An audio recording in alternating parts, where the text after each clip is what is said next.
When I remarried at 55, I didn't tell my new wife or her two sons that the apartment complex we lived in was actually mine. I told them I was just the building manager, and I did the right thing, because the morning after the wedding, she threw my bags in the hallway and, "I'm glad to have you here. Follow my story until the end and comment the city you're watching from so I can see how far my story has reached." I never thought my second chance at love would end before it even began. My name is Carl Morrison, and I'm 55 years old. Yesterday was supposed to be the happiest day of my life since Sarah passed 5 years ago. Instead, it became the day I learned that some people wear masks so convincing, you forget they're not real faces. The wedding was small, intimate. Just Mallory, her two sons Jake and Derek, and a handful of close friends in the community room of Morrison Garden Complex, the apartment building where we all lived. I had been the building manager there for what everyone believed was 6 years, ever since I moved into apartment 1A after Sarah died. What they didn't know, what I had carefully hidden from everyone including Mallory, was that I owned the entire complex. Mallory Chen was 47 with dark hair that caught the light just right and a smile that seemed to reach all the way to her eyes. We had been together for 2 years and I thought I knew her completely. She moved into apartment 4B 3 years ago, a single mother struggling to make ends meet after a difficult divorce. At least, that's what she told me. I watched her juggle 2 part-time jobs, always worried about the monthly rent of $1,200, always grateful when I could give her a small break on utilities or maintenance fees. I fell in love with her strength, her resilience, the way she never complained despite carrying so much weight on her shoulders. When she looked at me, I didn't feel like a grieving widower anymore. I felt like Carl again, not just the shadow of the man Sarah had loved. Our wedding day was perfect. Mallory wore a simple cream dress that made her look radiant. Jake, 24 and always a bit rough around the edges, actually wore a tie. Derek, 22 and usually glued to his phone, put it away for the ceremony. They walked her down the aisle together, and for a moment I believed we were becoming a real family. "Do you, Carl Morrison, take Mallory Chen to be your lawfully wedded wife?" the officiant asked. "I do," I said, looking into her eyes and seeing what I thought was forever. When she said her vows, her voice trembled slightly. "Carl, you've given me stability when I had none, love when I thought I'd never find it again. You've been my anchor." I squeezed her hands, feeling the cool metal of my wedding ring, the new one, not Sarah's ring, which I still wore on my right hand. The reception was lovely. Mrs. Patterson from 3C made her famous lasagna. Mr. Rodriguez brought his guitar and played the Spanish songs Mallory loved. Even Jake seemed relaxed, laughing at Derek's stories about his community college classes. We stayed up until almost midnight, cleaning up and talking about our future. Mallory mentioned wanting to redecorate my apartment, our apartment now. She had such specific ideas about new furniture, about changing the layout. I found it charming how excited she was about making it ours. "I've been thinking," she said as we finally headed to bed, "maybe we should get a bigger place. Your apartment is nice, but with Jake and Derek visiting more often now that we're married, we'll figure it out," I told her, kissing her forehead. "We have time." I woke up Sunday morning to the smell of coffee brewing. For a moment, lying in bed listening to Mallory move around the kitchen, I felt truly happy. Sarah would have wanted this for me, I thought. She would have wanted me to find love again. When I walked into the kitchen, Mallory was already dressed, her hair pulled back in a severe ponytail I'd never seen before. Jake and Derek were at the small dining table, looking more serious than I'd ever seen them. "Good morning, wife," I said with a smile, reaching for her. She stepped back. "Sit down, Carl." Something in her tone made my stomach tighten. "Is everything okay?" "Sit down," she repeated, and there was no warmth in her voice at all. I sat, confused. The coffee mug she placed in front of me was chipped, one I'd never seen before. Not one of the matching sets Sarah and I had picked out together. "Jake, go get his things," Mallory said without looking at me. "What?" I laughed, thinking this had to be some kind of joke. "What things?" Jake stood up and walked toward the bedroom. I started to follow, but Derek moved to block my path. "Derek, what's going on?" I asked. "You need to leave," Mallory said. Her voice was calm, matter-of-fact, as if she were discussing the weather. "Leave? This is my apartment. This is my home." She turned to face me then, and the woman looking back at me was a complete stranger. The warmth was gone, the gentle smile, the soft eyes that used to crinkle when she laughed. This woman was cold, calculating. "Not anymore," she said. "We're married now. This apartment comes with the marriage, and the marriage comes with conditions." "What are you talking about?" Jake returned carrying a suitcase, my suitcase, hastily packed with what looked like random clothes. "Here's his stuff." "This is insane," I said, standing up so fast the chair scraped against the floor. "Mallory, talk to me. What's happening here?" "What's happening?" she said, crossing her arms. "Is that you're leaving. This apartment is too small for all of us, and since you're just the building manager, you can find somewhere else to live, maybe one of the smaller units." "Just the building manager?" The words felt strange in my mouth. "Jake and Derek need stability. They're young men trying to build their futures. You're 55 years old with a maintenance job. This isn't really about you anymore." I stared at her, trying to find any trace of the woman I'd married less than 24 hours ago. You can't be serious. I'm completely serious. She walked to the door and opened it. Your things are packed. There's the hallway. Derek picked up the suitcase and set it outside the door. The sound it made hitting the hallway floor echoed through the building. Mallory, I said, my voice barely above a whisper. We just got married yesterday. Yes, she said, and now we're married, which means I live here, and you live somewhere else. This doesn't make any sense. You love me. You said you love me. Something flickered across her face then, and for just a moment, I thought I saw a crack in the mask, but it was gone as quickly as it appeared. Love is a luxury, Carl. Security is a necessity. Jake pushed past me toward the door. Come on, man, don't make this harder than it has to be. I looked at Derek, hoping to find an ally. He wouldn't meet my eyes. If you don't leave now, Mallory said, I'll call the building owner and tell them you're harassing tenants. The irony of that threat hit me like a physical blow. Call the building owner, if she only knew. I walked toward the door on unsteady legs. In the hallway, Mrs. Patterson was getting her mail. She looked at me with confusion and concern. Carl, what's going on? I'm not sure, I said honestly. Mallory appeared in the doorway. Carl's moving to a different apartment, she announced cheerfully. Newlywed adjustments, you know how it is. Mrs. Patterson looked between us, clearly sensing something was wrong but not knowing what to say. I picked up my suitcase, its weight feeling heavier than it should have. As I walked toward the elevator, I heard the door to what had been my apartment, my home, close firmly behind me. Standing in that hallway, holding a suitcase full of hastily packed belongings, I felt like I was living in some kind of nightmare. This was my building, these were my tenants. This was my life, and somehow in the space of 12 hours, it had been taken away from me by the woman I thought loved me. But as I pressed the button for the elevator, something Sarah used to say came back to me. Sometimes people show you exactly who they are, Carl. The question is whether you're paying attention. I was paying attention now. And as the elevator doors opened, I realized that Mallory had just made the biggest mistake of her life. She had no idea who she was really dealing with.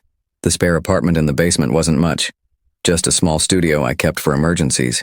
But it gave me a place to think. From my window, I could see directly into the building's courtyard where Sarah's rose bushes still bloomed. She had planted them our first spring here, white roses that reminded her of her grandmother's garden in Ohio.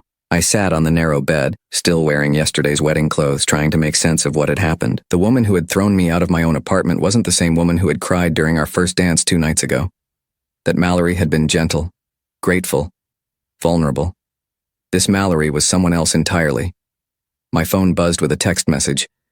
It was from Mallory. Don't try to come back up here. We need space to adjust to married life. I stared at the message, noting how she said we, meaning her and her sons. I wasn't part of the we anymore, apparently. I was just an inconvenience to be managed. But something about this whole situation felt wrong beyond just the shock of it. Mallory's transformation had been too complete, too immediate. People don't change that dramatically overnight, not unless they were never who they claimed to be in the first place. I pulled out my laptop and did something I probably should have done 2 years ago. I started researching. Mallory Chin, age 47, divorced. The basics I already knew were accurate. But as I dug deeper, a different picture began to emerge. Her ex-husband hadn't left her financially desperate as she'd claimed. According to the divorce records I found, she'd received a settlement of nearly $200,000 plus monthly alimony of $3,000. $3,000 a month. That was more than double what she told me she made from her 2 part-time jobs combined. Yet she'd consistently struggled to pay her $1,200 rent, often asking for extensions, sometimes paying in cash with apologetic explanations about banking delays. I kept digging. Her previous address before moving to my building wasn't a small apartment in a rough neighborhood, as she'd told me. It was a 3-bedroom house in Westchester County. Property records showed she'd sold it for $420,000 just 6 months before moving into apartment 4B. My hands were shaking as I scrolled through more information. This was a woman who had received nearly $620,000 in cash from her divorce and house sale. She wasn't broke.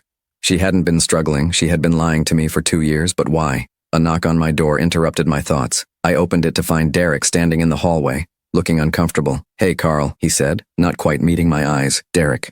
I stepped back to let him in, curious about what he wanted. He looked around the small basement apartment, taking in the bare walls and single bed. This is pretty rough, man. It's temporary, I said, though I wasn't sure yet what permanent was going to look like. Look, Derek said, sitting on the edge of the bed. I wanted to talk to you about yesterday, about what happened upstairs. I waited. The thing is, he continued, Mom's been planning this for a while. The words hit me like ice water. Planning what exactly? Derek shifted uncomfortably. The whole marriage thing. I don't know how to say this without sounding awful, but she's been planning to get you out of that apartment. Why? Because she wants to bring her boyfriend to live there. I blinked. Her what? She's been seeing this guy Marcus for about 8 months. He lives in California right now, but he's moving here. She needed a bigger place for all of us. Her, me, Jake, and Marcus. My mouth felt dry. 8 months? Yeah. She met him online. He's got money. Owns some kind of tech business. She's been planning to divorce you right after the wedding and keep the apartment. The room started spinning slightly. Divorce me and keep my apartment? Well, yeah. I mean, if you're married and living there together, she'd have rights to it in a divorce, wouldn't she? That's what she figured anyway. I sat down heavily in the room's single chair. Mallory had married me planning to divorce me immediately. She'd never loved me. She'd never even seen me as a person, just as an obstacle to getting what she wanted. Derek, I said slowly, why are you telling me this? He rubbed the back of his neck. Because I like you, Carl. You've been good to us, and because what she's doing, it's not right. She made me and Jake promise not to say anything, but I couldn't just watch her do this to you. What about Jake? Jake knows about Marcus too, but he's all in on Mom's plan. He thinks it's smart, getting you out and getting a bigger place. Derek paused. He doesn't really think about how it affects other people. I nodded, absorbing this information. So the whole relationship, the whole thing where she seemed to care about me. She's good at that, Derek said quietly. She did the same thing with my dad before she left him. And there was another guy after Dad. Before she met you. She knows how to make men feel like they're the most important thing in the world. Until they're not useful anymore. Yeah. We sat in silence for a moment. Outside, I could hear normal sounds of the building. Mrs. Patterson's television, Mr. Rodriguez practicing his guitar. Life going on as if my world hadn't just collapsed. Derek, does she know anything about my finances? About how much money I have? He shook his head. She thinks you're basically broke, just a building manager making like $2,500 a month. She figured even if you got half the apartment in a divorce, she'd buy you out with Marcus's money. I see. Carl, Derek said, standing up. I should probably go before Mom notices I'm down here, but I wanted you to know that this whole thing wasn't about you not being good enough or anything. She never really gave you a chance. After he left, I sat alone in that basement apartment, staring at my laptop screen. The research I'd done, combined with Derek's confession, painted a clear picture. Mallory wasn't a struggling single mother who'd found love again. She was a predator who specialized in targeting vulnerable men, and she had picked the wrong target. I opened my desk drawer and pulled out a folder I'd hoped I'd never need. Inside were all the legal documents related to my ownership of Morrison Garden Complex, documents that proved I wasn't just the building manager, but the man who owned every brick, every apartment, every square foot of the property where Mallory now thought she was queen. For 2 years, I had watched her struggle with rent, had felt sorry for her financial hardships, had even waived late fees because I believed she was doing her best. The truth was, she'd been playing a role, setting up a con, grooming me for this moment. She thought she'd married a poor building manager she could control and manipulate. Instead, she'd married a man worth nearly $3 million who owned the ground she stood on. Tomorrow, I decided, would be very different from today. I picked up my phone and scrolled to a contact I hadn't called in months. David Brennan, my lawyer. David had handled Sarah's estate, had set up all the legal protections around my assets, and had warned me about exactly this type of situation when I'd told him I was getting remarried. Carl, David answered on the second ring. How was the wedding? Interesting, I said. David, I think it's time we had that conversation about protecting my interests. What's happened? My wife of 24 hours just threw me out of my own apartment. She thinks I'm poor, and she's planning to divorce me and take half of what she thinks I own. There was a pause. She doesn't know about the building? She has no idea. Well, David said, and I could hear him settling into his chair. This should be educational for her. Can you be in my office tomorrow morning? As I hung up, I felt something I hadn't felt since Sarah died, a sense of control returning.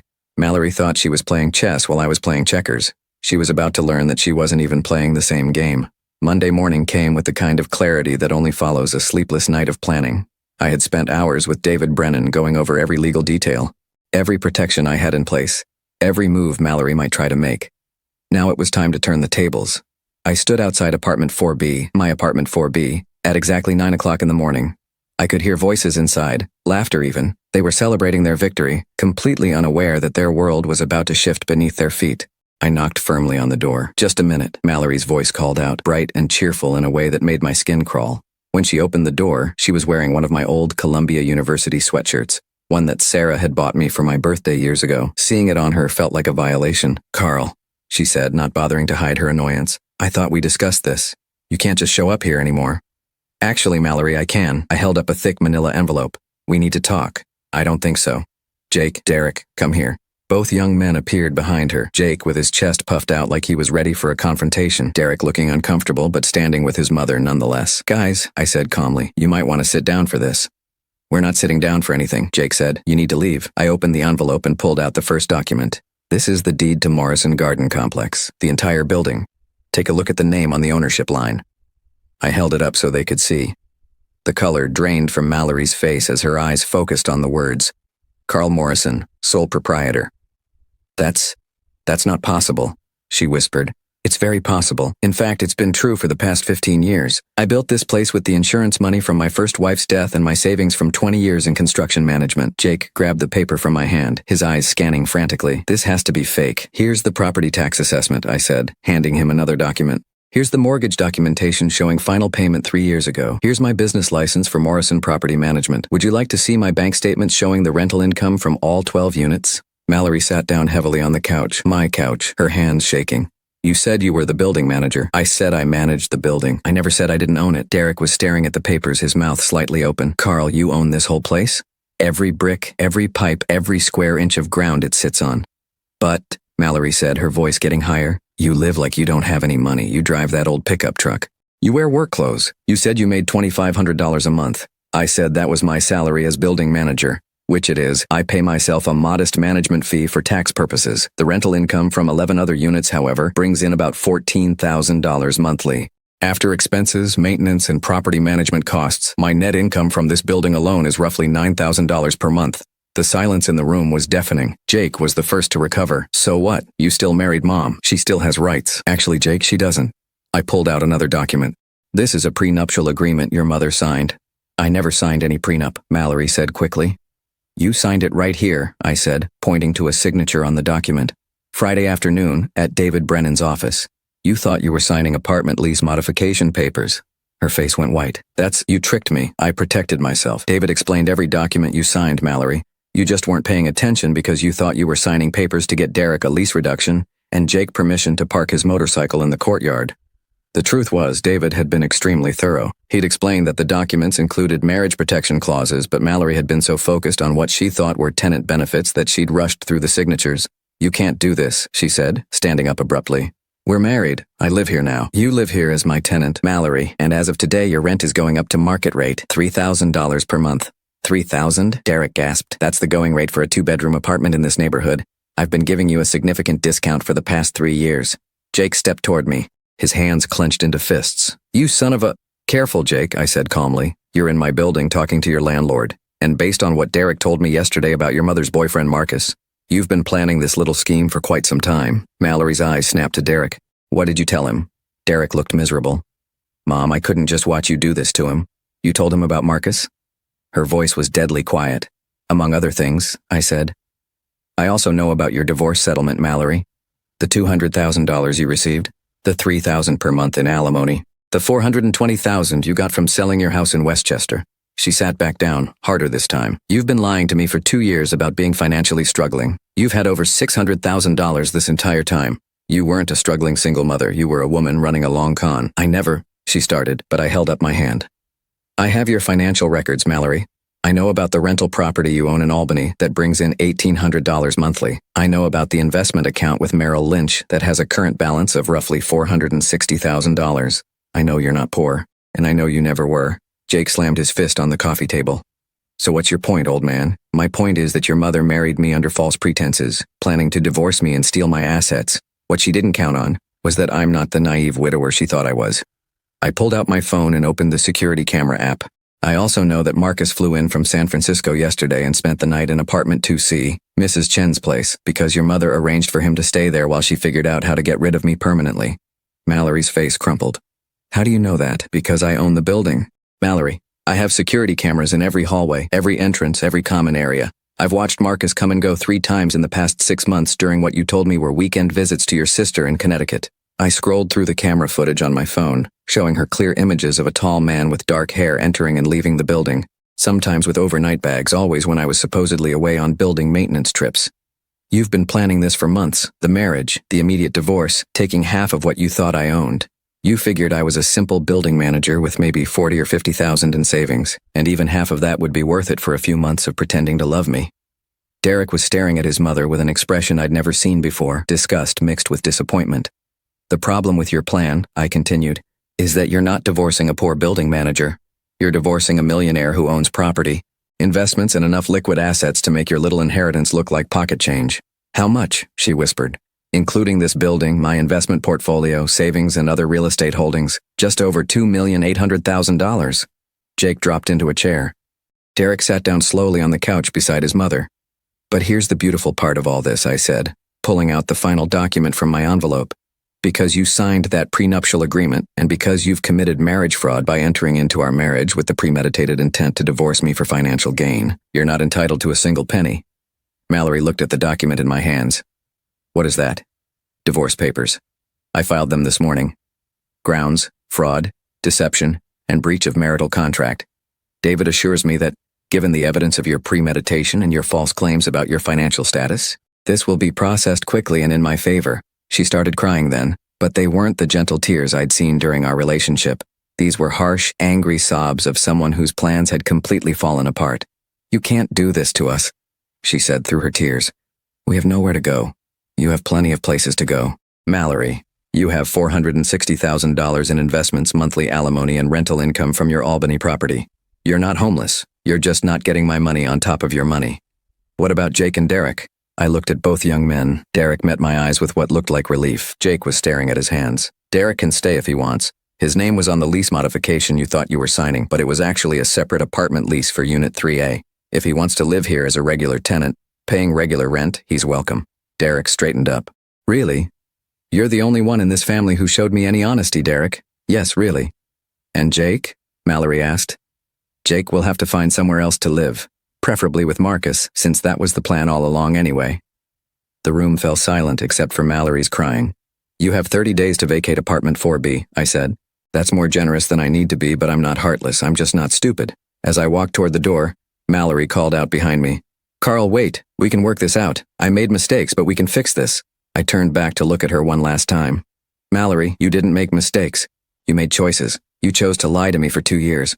You chose to marry me, planning to divorce me immediately. You chose to see me as nothing more than a mark in your con game. I never. You did. And now you're facing the consequences of those choices. I opened the door and stepped into the hallway, then turned back. Oh, and Mallory, Marcus should find a different place to stay tonight. Mrs. Chen's lease has a strict no overnight guests policy that I'll be enforcing starting immediately. As I walked down the hallway toward the elevator, I could hear raised voices behind me, Jake's angry shouts, Derek trying to calm everyone down, and Mallory's continuing sobs. For the first time since Saturday, I felt like myself again. The game was over, and I had won. I thought revealing the truth would be the end of it. I was wrong. Tuesday morning, I woke up in my basement apartment to the sound of my phone ringing insistently. David Brennan's name flashed on the screen. Carl, we have a problem, he said without preamble when I answered. I sat up in bed, instantly alert. What kind of problem? Your wife filed her own divorce petition yesterday afternoon. She's claiming you defrauded her by hiding your assets and that the prenuptial agreement should be voided because you obtained it through deception. I felt my stomach drop. Can she do that? She's trying. Her lawyer is arguing that you deliberately misrepresented yourself as a poor building manager to trick her into signing papers she didn't understand. They're asking for temporary spousal support, half of all marital assets, and exclusive use of the apartment during the divorce proceedings. Exclusive use of my apartment? It gets worse, Carl. They filed an emergency restraining order claiming you threatened them yesterday during your confrontation. According to their filing, you became violent and intimidating when they refused to leave. I was fully awake now, anger coursing through my veins. That's completely false. I know. But the family court judge granted a temporary restraining order pending a hearing. You're not allowed within 500 feet of apartment 4B or any member of the Chen family. This is insane. It's my building. I know. We'll fight it, but for now, you need to stay away. Any violation of that restraining order could result in your arrest. And that would hurt our case significantly. After hanging up with David, I sat in my small apartment trying to process what was happening. Mallory wasn't just fighting back. She was escalating. She was using the legal system to try to take everything from me while painting herself as the victim. But if she wanted to play dirty, she had picked the wrong opponent. I spent the morning researching Mallory's new lawyer, Patricia Valdez.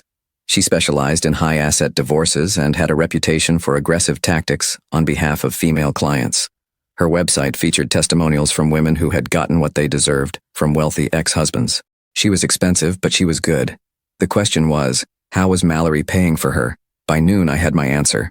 A quick check of public records showed that Mallory had taken a cash advance of $50,000 against her investment account the day after our wedding. She had been planning this legal battle before she even threw me out of the apartment. My phone buzzed with a text message from Derek. Can we talk? Not about the legal stuff, about something else. I called him immediately. Derek, I can't come to the building. There's a restraining order.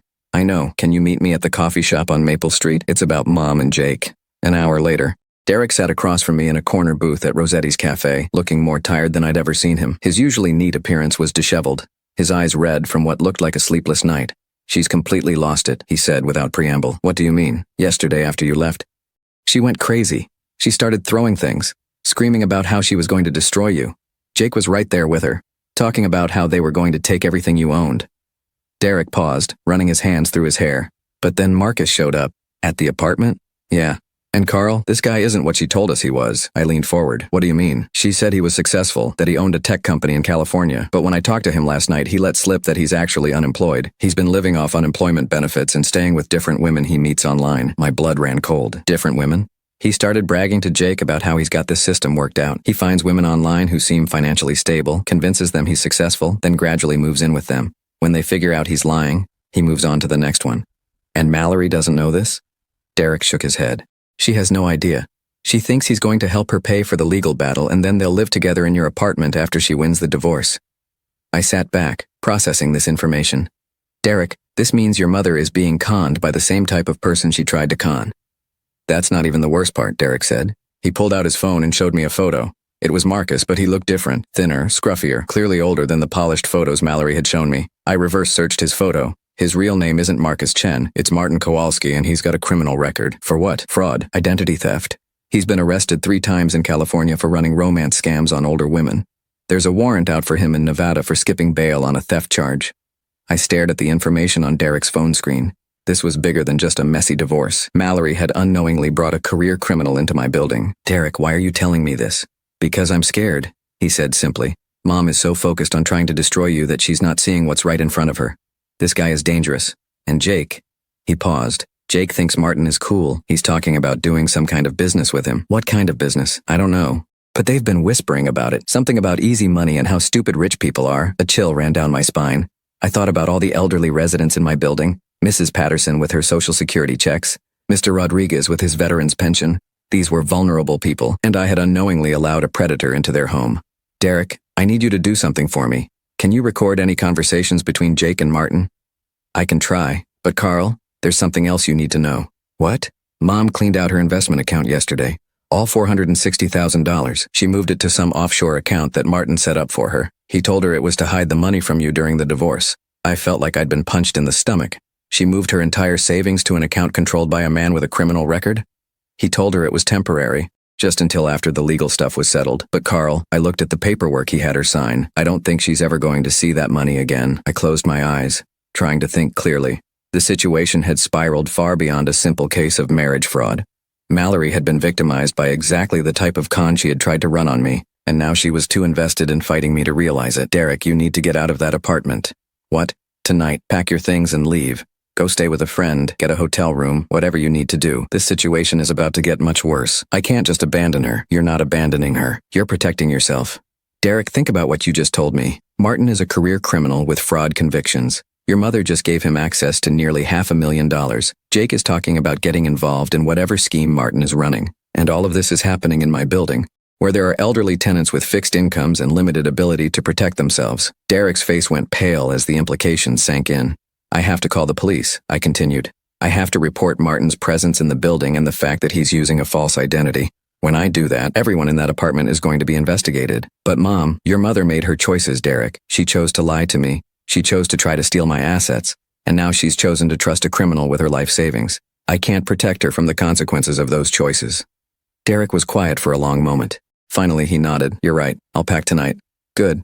And Derek, when you leave, don't tell anyone where you're going. Not your mother, not Jake, and definitely not Martin. As we parted ways outside the coffee shop, Derek grabbed my arm. Carl, I'm sorry for all of this. You didn't deserve what she did to you. No one deserves to be conned. Derek. Not me, not your mother, not the other victims Martin has left behind. The difference is I can protect myself. Your mother chose not to. That evening, I sat in my basement apartment with my laptop, compiling everything I knew about Martin Kowalski. Criminal records, arrest warrants, photos. Aliases. I had enough information to put him back in prison and I intended to use it. But first I needed to make sure my tenants were safe. I started with Mrs. Patterson, calling her directly. Mrs. Patterson, this is Carl. I need to ask you about any interactions you've had with Mallory's new boyfriend. Oh, that handsome young man. He was asking about my late husband's coin collection yesterday. So interested in the history behind it. My heart sank. Martin was already working on his next victims. Mrs. Patterson, I need you to listen to me very carefully. As I made call after call to my tenants, warning them about Martin and advising them to secure any valuables, I realized that Mallory's attempt to destroy me had backfired in the worst possible way. She hadn't just failed to steal my assets, she had handed her own money to a predator and put innocent people in danger. The restraining order meant I couldn't confront Martin directly, but I didn't need to. I had something better than a confrontation. I had evidence, I had the law on my side, and I had a responsibility to protect my tenants that trumped any legal maneuvering Mallory's lawyer could attempt. Tomorrow, Martin Kowalski was going to discover that some buildings are harder to break into than others. The call came at 6 in the morning on Wednesday. Mallory's name on my phone screen made my stomach clench, but I answered anyway. Carl. Her voice was barely a whisper, completely different from the cold, calculating tone she'd used on Sunday. Please, I need to talk to you. Mallory, there's a restraining order. We're not supposed to. I know, but this is important. It's about Derek. He's missing. I sat up in bed, instantly alert. What do you mean missing? He didn't come home last night. His phone goes straight to voicemail. Carl, I think something happened to him. Despite everything she had done to me, the fear in her voice seemed genuine. Derek had told me he was leaving, but he wouldn't have just disappeared without telling me where he was going. Have you called the police? I can't, she said, and now she was crying. Martin said if I involve the police, it will mess up the offshore account situation. He thinks Derek might have taken some money and run. Derek wouldn't steal money, Mallory. I know that, you know that. But Martin... Her voice broke completely. Carl, I think I made a terrible mistake. This was it. The moment I had been waiting for without realizing it. Mallory was finally seeing Martin for what he really was. But it might be too late. Where's Martin now? He left early this morning, said he had business to take care of. Jake went with him. Warning bells went off in my head. Mallory, listen to me carefully. You need to get out of that apartment right now. What? Why? Because Martin isn't who he says he is. His real name is Martin Kowalski, and he's a career criminal. Derek found out about his background and was going to warn you. The silence on the other end of the line stretched so long I thought she had hung up. Mallory? That's impossible, she whispered. He showed me his business credentials. His bank statements. They were fake. All of it. Mallory, he's stolen your money. The offshore account he set up, that money is gone. I heard what sounded like something crashing to the floor, then sobbing. My investment account? All $460,000. It's gone. No. No, no, no. She was repeating the word like a mantra, her voice getting higher and more hysterical. He said it was just temporary. He said after the divorce we'd have all your money plus mine. There isn't going to be any money from me, Mallory. The prenuptial agreement is ironclad. David checked it with 3 different lawyers. But the restraining order was a stalling tactic. Martin probably suggested it, didn't he? To buy him time to clean out your accounts and disappear. Another long silence. He did suggest it, she said finally, her voice hollow. He said it would give us leverage in court. He said it would make you look unstable. Mallory, you need to call the police right now. Report the fraud, report Derek missing, and tell them about Martin's real identity. I can't. If I admit I was trying to steal your money, they'll arrest me too. Better arrested than dead, Mallory. And if Derek is really missing... She started crying again, harder this time. What have I done? What have I done to my sons? For the first time since Sunday morning, I felt a flicker of sympathy for her. Not because of what she had tried to do to me, but because she was finally understanding the true cost of her choices. Mallory, where did Martin and Jake go this morning? I don't know. Martin just said he had to take care of some loose ends. The phrase loose ends sent ice through my veins. Derek wasn't missing. He was a loose end that needed to be taken care of. I'm calling Detective Rodriguez, I said. He handles fraud cases for the Brooklyn PD. You need to be ready to tell him everything. Carl, wait. No more waiting, Mallory. No more games, no more manipulation, no more lies. Derek is missing, Jake is with a dangerous criminal, and you're sitting in an apartment that could be a crime scene. This stops now. I hung up and immediately called Detective Rodriguez, whom I had spoken with the day before about Martin's presence in my building. He answered on the first ring. Carl, I was just about to call you. We found your missing tenant. Derek, is he okay? He's fine. He's at the precinct, actually. He came in voluntarily this morning to report a conspiracy to commit fraud involving his mother and the man you identified as Martin Kowalski. Relief flooded through me, thank God. There's more.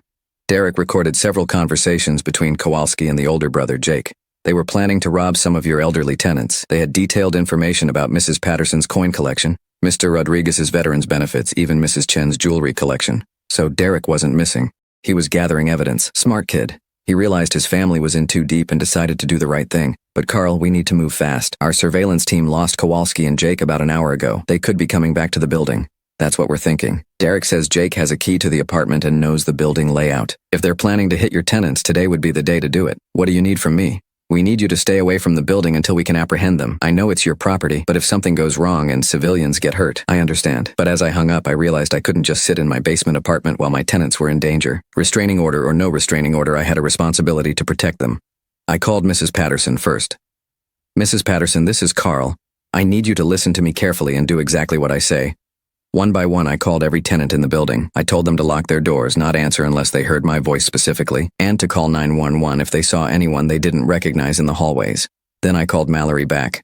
The police know about Martin, I said when she answered. Derek is safe. He's been working with them to gather evidence. He's okay? He's fine, but Jake is still with Martin and they're planning to rob our neighbors. Jake would never. Jake is 19 years old. Mallory, Martin is a career criminal who knows exactly how to manipulate young men into thinking crime is exciting and consequence-free. Your son is in serious danger. I could hear her breathing heavily on the other end of the line. What can I do? When they come back, and they will come back, you need to call Detective Rodriguez immediately. Don't try to stop them. Don't try to talk Jake out of whatever they're planning. Just call the police. I can't turn in my own son. You're not turning him in. You're saving him from making the worst mistake of his life. There was a long pause. Carl, she said finally, I know you have no reason to believe me, but I never meant for any of this to happen. When I started this whole thing, I thought I was just protecting my future. I didn't think about how it would hurt you. You thought I was poor and stupid, so it wouldn't matter. Yes, she admitted quietly. And I was wrong about everything. About you, about Martin, about what was really important. Mallory, your opinion of me isn't what matters right now. What matters is keeping Jake from destroying his life and keeping our neighbors safe. I know. And Carl, thank you for protecting Derek, for warning me, for not just walking away and letting us all burn. I'm not doing this for you, Mallory. I'm doing it because it's the right thing to do. After I hung up, I sat in my small apartment staring at my phone and waiting. The security camera app on my tablet showed normal activity in the building. Mrs. Patterson checking her mail, Mr. Rodriguez walking his small dog in the courtyard. Then at 2:30 in the afternoon I saw them. Martin and Jake entered through the back service entrance, both carrying large duffel bags. On my screen, I watched them move through the building's service corridors, heading not toward apartment 4B, but toward the second floor where Mrs. Patterson lived. I called Detective Rodriguez immediately. They're in the building, I said. Second floor heading toward apartment 2A. We're 3 minutes out. Do not engage them, Carl. I'm not in the building. I'm watching through security cameras. Good. Keep watching and keep us updated on their location. On my screen, I saw Martin and Jake stop outside Mrs. Patterson's door. Martin pulled something from his bag. Tools for picking locks. Then I saw Mallory. She appeared at the end of the hallway, walking slowly toward them. In her hand was her phone. Detective Rodriguez, I said into my phone. Mallory is approaching them. She's going to try to stop this. Damn it. On my screen, I watched Mallory reach Martin and Jake just as Martin was working on Mrs. Patterson's lock. I couldn't hear what was being said, but their body language told the story. Mallory was pleading with Jake, reaching for him. Martin was angry, gesturing aggressively. Then Jake stepped away from his mother, shaking his head. He was choosing Martin over her. I watched Mallory's shoulders slump in defeat as she realized she had lost her son to the same type of predator she had tried to become. But then she did something that surprised me. Instead of walking away, she stepped between Martin and Mrs. Patterson's door. For the first time since I had known her, Mallory Chen was protecting someone other than herself. The police arrived 90 seconds later. 3 months later, I stood in my renovated apartment 4B, looking out at Sarah's rose garden in the courtyard below. The white roses were blooming again, fuller and more beautiful than they had been in years. Sometimes things need to be pruned back severely before they can grow properly again. The legal proceedings had moved swiftly once Martin Kowalski was arrested. His real identity unraveled quickly under police investigation, revealing a trail of fraud victims across 4 states.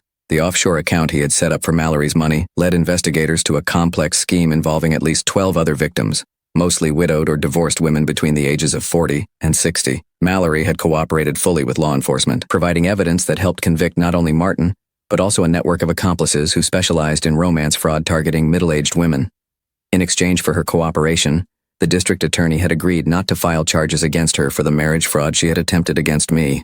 Jake hadn't been so fortunate. His involvement in the planned robbery of my tenants, combined with his participation in Martin's other schemes, had earned him an 18-month sentence in county jail. He would be eligible for early release in 9 months if he completed the rehabilitation programs Derek had convinced him to sign up for.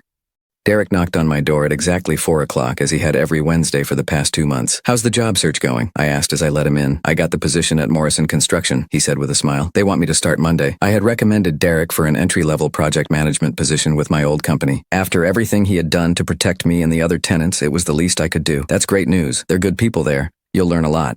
Derek looked around the apartment, which I had completely renovated after Mallory moved out. New paint, new furniture, new everything. The only things I had kept were the photographs of Sarah and the wedding ring I still wore on my right hand. "It looks good in here," he said. "Really different. It needed to be different." Derek sat down in one of the new chairs, his expression serious. "Carl, I need to ask you something." "Go ahead." "Why did you help us? After everything Mom tried to do to you, after all the lies and the legal stuff, why didn't you just let us burn?" I had been expecting this question for months. Derek deserved an honest answer. "Because holding on to anger would have made me become someone I don't want to be. Your mother hurt me, yes, but she also got hurt worse than I ever did. She lost her savings, her son ended up in jail, and she had to face the fact that she had become exactly the kind of person she always claimed to hate. But you could have just walked away. I could have. But walking away would have meant letting Martin hurt Mrs. Patterson and the other tenants. It would have meant letting Jake destroy his life. And it would have meant letting your mother continue down a path that was only going to lead to more pain for everyone." Derek nodded slowly. "She talks about you sometimes, you know. How is she doing? After the arrests?" Mallory had moved back to Albany, where she still owned a small rental property. With her investment savings gone and her alimony payments suspended during the investigation, she had been forced to get a job as a receptionist at a dental office. It was the first time in years she had worked a regular job. "She's different," Derek said. "Quieter. She doesn't talk about money all the time anymore. She's been going to some kind of therapy group for people who've been victims of financial fraud. That's good. She asked me to give you this." Derek pulled an envelope from his jacket pocket. I recognized Mallory's handwriting on the front. My name, written in careful script. "You don't have to read it now," Derek said, "but she wanted you to have it." After Derek left, I sat with the letter for almost an hour before opening it. When I finally did, it was shorter than I had expected. "Carl, I know there's nothing I can say that will undo what I tried to do to you. I know that apologizing doesn't give you back the trust I broke or the peace I stole from you, but I want you to know that losing everything taught me something important. I spent so many years focused on what I thought I deserved, what I thought I needed to feel secure, that I forgot to pay attention to what I actually had. You were kind to me for 2 years. You were patient with my problems, generous with your time, and gentle with my fears. I had a good man who cared about me, and I threw it away because I wanted more than what we had together. Derek told me that you helped him get his job. Thank you for not punishing my son for my mistakes. I also want you to know that I've been in contact with some of Martin's other victims. We're working together to help law enforcement track down the money he stole. It won't bring back what we lost, but maybe it will prevent him from hurting other women. You deserved better than what I gave you. I hope you find someone who appreciates what a good man you are. Mallory." I folded the letter and set it aside. It was a good apology, honest and without excuses. It didn't change what had happened, but it told me that Mallory was finally becoming the person she could have been all along. That evening, I walked through the building doing my usual maintenance rounds. The hallways were quiet, the tenants safe, the building secure. Mrs. Patterson waved at me from her doorway where she was setting out fresh flowers. Mr. Rodriguez was teaching his grandson to play guitar in the courtyard. Mrs. Chen was tending to the herb garden she had started near Sarah's roses. This was my life now.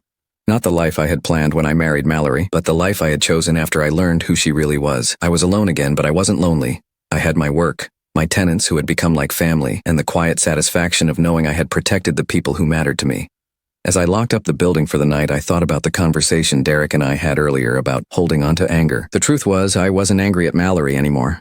I was grateful to her. She had shown me something important about myself.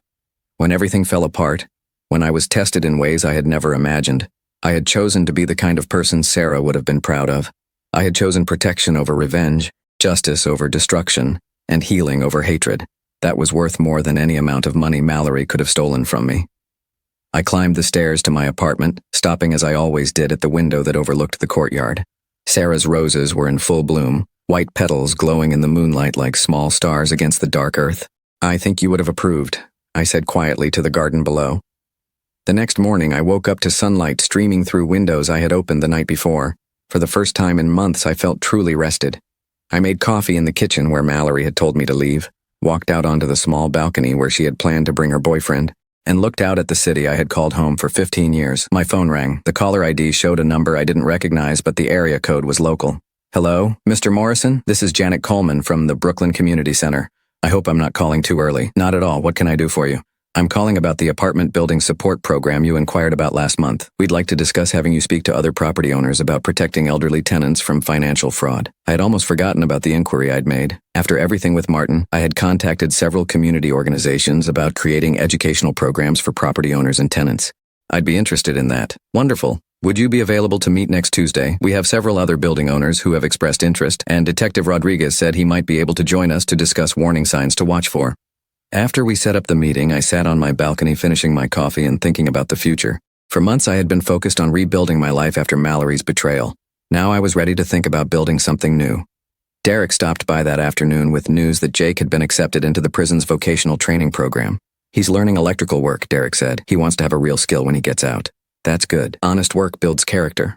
Carl, can I ask you something else? Sure. Do you think people can really change? I mean, fundamentally change who they are? I thought about Mallory working as a dental receptionist, attending therapy groups, trying to help law enforcement catch the man who had conned her. I thought about Jake learning a trade in prison, finally understanding that easy money wasn't easy at all. I thought about myself, learning to trust my instincts about people instead of just hoping for the best. I think people can choose to change, I said finally. But it usually takes losing everything they thought they wanted before they figure out what they actually need. What do you need, Carl? I looked around my renovated apartment, thought about my tenants, my work, the community support program I was about to join. I need to know that the people I care about are safe. I need to do work that matters. And I need to honor the memory of people who loved me by being the kind of person who deserves that love. Derek smiled. I think you're doing pretty well at all of that. That evening, I walked down to the courtyard and sat on the bench beside Sarah's roses. The building around me was quiet and secure, filled with people I had chosen to protect and who had chosen to trust me. I was 55 years old, divorced, and living alone. By most measures, my attempt at finding love again had been a complete disaster. But I had learned something valuable from the disaster. I had learned the difference between being alone and being lonely, between being generous and being gullible, between second chances and second mistakes. Most importantly, I had learned that sometimes the best way to honor the love you've lost is to protect the love that still exists in the world around you. As the sun set over Brooklyn, painting the sky in shades of pink and gold, I made a decision. Tomorrow, I would start looking at apartments and buildings owned by other people. It was time to stop being just a landlord and start being a neighbor. But tonight I would sit in my garden, surrounded by roses my wife had planted and protected by walls I had built, grateful for the hard-won wisdom that comes from surviving betrayal and choosing healing. The test of true face was over, and for the first time in months I was looking forward to whatever came next.